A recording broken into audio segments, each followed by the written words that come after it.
आखिरकार इजराइल के प्रधानमंत्री नेतन्याहू को कतर के पीएम शेख मोहम्मद बिन अब्दुल रहमान अल थानी से माफी मांगनी पड़ गई। दरअसल वो गए थे ट्रंप से मिलने व्हाइट हाउस। उसी दौरान डोनाल्ड ट्रंप ने हस्तक्षेप किया और नेतन्याहू से कहा कि आपने गलती की है तो आप फोन करके माफी मांगिए कतर के प्रधानमंत्री से। बस फिर क्या था, व्हाइट हाउस से फोन लगाया गया कतर और बात करने के बाद नेतन्याहू ने माफी मांग ली, सॉरी कह दिया। जिस तरह से 9 सितंबर को एयर स्ट्राइक इजराइल ने कतर की राजधानी दोहा पर किया था, आखिर नेतन्याहू इतनी आसानी से क्यों मान गए और क्या इस सब के पीछे की रणनीति है? इस वीडियो को आखिरी तक देखिए तो आपको सब कुछ पता चल जाएगा। नमस्कार, आदाब, मैं हूं मोहम्मद इमरान। आपने देखा जिस वक्त इजराइल और ईरान एक दूसरे के आमने सामने खड़े थे, दनादन मिसाइलें एक दूसरे पर दाग रहे थे, तभी अमेरिका के बेस पर ईरान ने हमला कर दिया। उसके बाद कतर की ओर से एक घोषणा की गई। इस घोषणा के बाद इजराइल इतना बौखला गया कि उसने कतर की राजधानी दोहा पर मिसाइल दाग दी। बाल बाल काफी लोग बच गए। हालांकि करोड़ों अरबों रुपए का नुकसान भी इजराइल ने कतर का कर दिया। उसके बाद से ही अरब कंट्रीज एकजुट होने की ओर बढ़ रहे हैं ताकि वो अमेरिका जैसे देश का भी सीधे से सीधे मुकाबला कर सके। सऊदी अरब ने पाकिस्तान के साथ एमओयू किया है और इस एमओयू का मतलब है यदि कोई भी देश पाकिस्तान पर हमला करता है तो वो हमला सऊदी अरब पर भी माना जाएगा, और कोई देश सऊदी अरब पर हमला करता है तो वो हमला पाकिस्तान पर भी माना जाएगा। इसी तरह की ट्रीटी सारे अरब देश आपस में करते जा रहे हैं और अमेरिका की नींद उड़ाकर रख दी। अमेरिका ने देखा कि हमारा बेस कतर में बहुत बड़ा है, जो कि पूरे मिडल ईस्ट में एक ही है, और यहां से काफी एरिया को अमेरिकन फोर्स कंट्रोल करती है।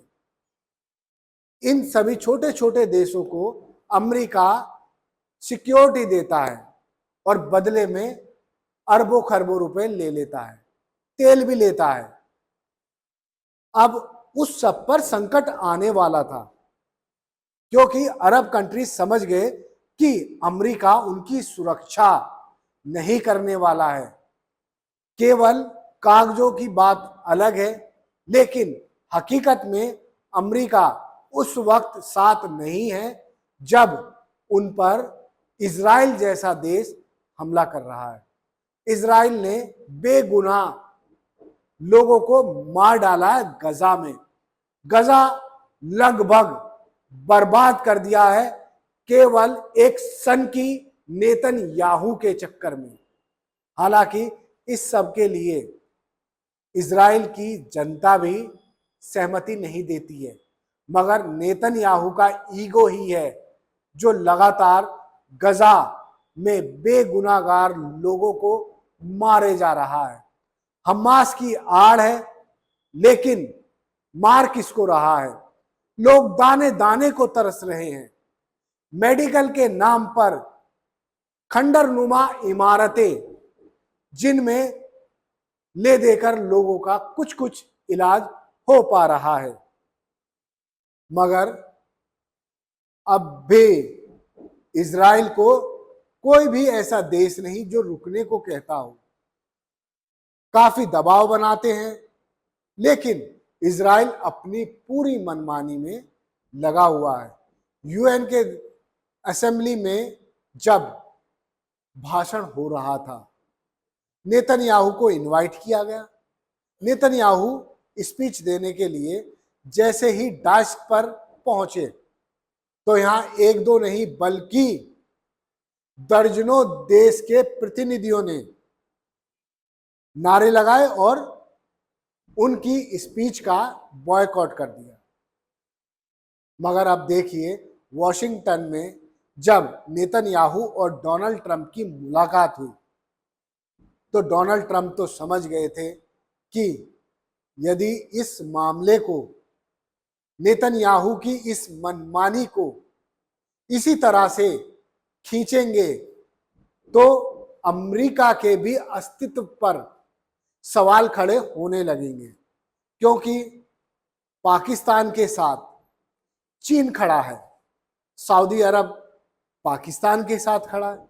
इनडायरेक्ट वे में चीन मिडल ईस्ट कंट्रीज में धीरे धीरे कर अपनी पैठ बना रहा है।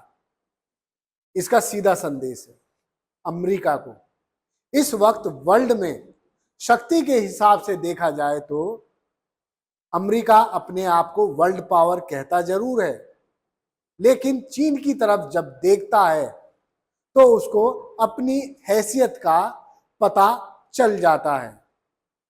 यही सब कारण है जो अमेरिका के राष्ट्रपति डोनाल्ड ट्रंप ने इजराइल के प्रधानमंत्री नेतन्याहू को जैसे भी डराकर धमकाकर, जैसे भी मनाकर कराया फोन कतर के प्रधानमंत्री अल थानी को और माफी मंगवाई।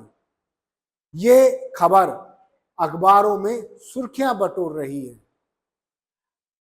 अलग अलग प्लेटफॉर्म्स पर आप खबर भी देखेंगे और वीडियो भी देखेंगे, लेकिन इतनी विस्तार से आपको कोई नहीं बताएगा। खैर, आप सोचिए कि डोनाल्ड ट्रंप बार बार भारत को भी एक ही बात कहते हैं कि मैंने सीज फायर कराया था। अड़ने के कारण इस वक्त भारतीय लोग भी बेहद परेशान हैं। जो एक्सपोर्ट करते हैं, टैरिफ इतना ज्यादा हो चुका है कि एक्सपोर्टरों की कमर टूट गई है। उनका माल अब अमेरिका में आसानी से नहीं बिक रहा। उसके अलावा H-1B वीजा डोनाल्ड ट्रंप ने जो उस पर 83 मतलब इंडियन रुपी के हिसाब से 83 लाख फीस लगाई है, उससे जितने भी प्रोफेशनल्स हैं, आईटी कंपनीज हैं, उनकी भी कमर टूट गई है। ऐसे में डोनाल्ड ट्रंप को माय फ्रेंड कहा जाए या फिर कुछ और कहा जाए, ये मुझे कहने की जरूरत नहीं। ये आप सोचिए, समझिए और देखिए कि विदेश नीति किस ओर जा रही है। कतर के पीएम से तो डोनाल्ड ट्रंप ने माफी मंगवा दी है, लेकिन पाकिस्तान के साथ इंडिया ने मैच जरूर खेला। मगर यह भी बात हकीकत है, एक वक्त पर कहा गया था पानी और खून साथ साथ नहीं बह सकता, लेकिन पैसा आ रहा है तो क्रिकेट खेला जा सकता है। और क्रिकेट में बीसीसीआई के कौन अध्यक्ष हैं, आईसीआईसीआई के कौन अध्यक्ष हैं, ये आप खुद गूगल कीजिए और ढूंढ लीजिए। धन्यवाद। देखते रहिए जय हिंद जनाब। चैनल को लाइक और सब्सक्राइब करना ना भूलें। जय हिंद।